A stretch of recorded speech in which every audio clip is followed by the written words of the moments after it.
10 senyales na mahina na ang pantog at paano ito palakasin.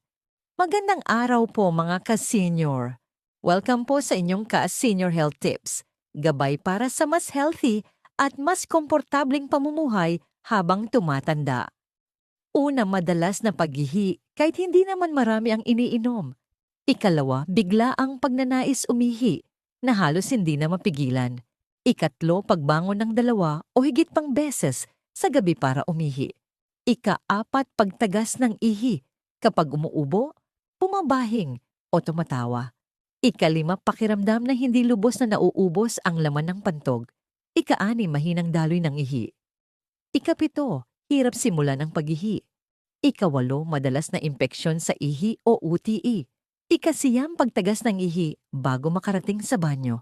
Ika-10, palaging nag-aalala kung nasaan ang pinakamalapit na banyo. Paano palakasin ang pantog? Uminom ng sapat na tubig, ngunit iwasan ang sobrang pag-inom bago matulog. Bawasan ang sobrang kape, tsaa, soft drinks at alak dahil maaring mairita ang pantog. Panatilihin ang tamang timbang dahil ang sobrang timbang ay naglalagay ng pressure sa pantog.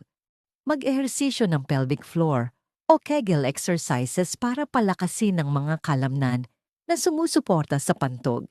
Iwasan ang constipation dahil maaari itong magpalala ng problema sa paghihi. Subukang magtakda ng regular na oras ng pagpunta sa banyo sa halip na maghintay hanggang sa sobrang maihi.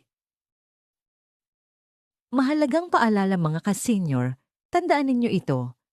Ang madalas na pag-ihi o pagtagas ng ihi ay hindi dapat basta tanggapin bilang normal na bahagi ng pagtanda.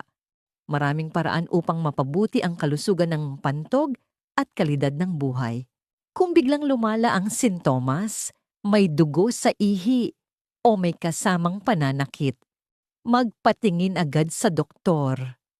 Hanggang sa muli mga ka-senior, ingat po kayo lagi at God bless.